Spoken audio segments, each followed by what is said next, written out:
Hello views नमस्कार मु कैला स्वागत करुच्ची पीके 7894 यूट्यूब चैनल प्रथम थर पर आम चैनल को विजिट कर लाइक से सब्सक्राइब करें पीके 7894 यूट्यूब चैनल सब जेन्युइन ट्विस्ट भी था।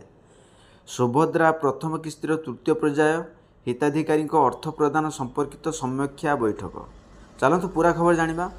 आगामी नवेम्बर 24 तारिख में सुभद्रा प्रथम किस्तिर तृतीय पर्याय हिताधिकारी अर्थ मिल पर्यायर प्राय 20 लाख हिताधिकारी अर्थ प्रेरणा व्यवस्था करा संपर्क में माननीय उपमुख्यमंत्री श्रीमती प्रभाती परिड़ा सूचना देते। यही परिप्रेक्षी में हिताधिकारी आकाउंट किपरि अर्थ जीव से प्रस्तुति और सुव्यवस्था संपर्क में एक समीक्षा बैठक लोकसेवा भवन स्थित सम्मेलन कक्ष में मुख्य शासन सचिव मनोज आहुजा अध्यक्षता अनुष्ठित होता।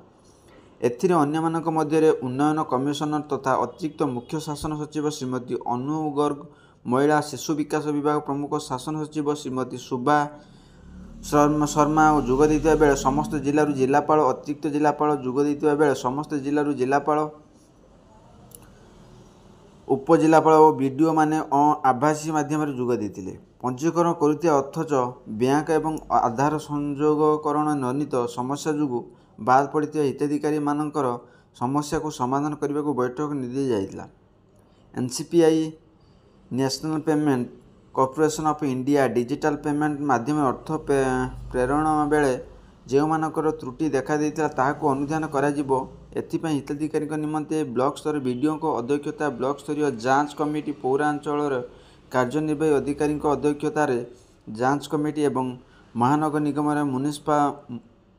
म्युनिसिपल कमिशनर अध्यक्षतार जांच कमिटी द्वारा आवेदन जांच पर दरखास्त गुड़िक जिला स्तर में जिलापाल अध्यक्षतार जांच अनुमोदन पर हिताधिकारी तालिका विभाग को सरकार अनुमोदन निमंते पठाଯିबा नहीं मानक निर्धारण पद्धति एससीओपी स्थिर कर हिताधिकारी सहायता पाई समस्त जिला सुभद्रा हेल्प डेस्कमान कार्य कर क्षेत्र स्तर में जांच टीम माने आवेदन गुड़िक जांच करेंगे। जांच प्रक्रिया जेपरी स्वच्छ और निरपेक्ष रही मुख्य शासन सचिव गुरुत्व देइचंती।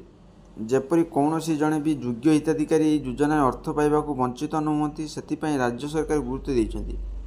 अद्यावधि 1,62,62,377 सुभद्रा आवेदन ग्रहण कर बेले प्रथम द्वितीय पर्यायर प्राय 60 लाख हिताधिकारी 5,000 टंका लेखाएं प्रथम किस्त सहायता राशि प्रदान कर। आशा करी वीडियो भल लगे लाइक से सब्सक्राइब कर बेल आइकन दबाइए।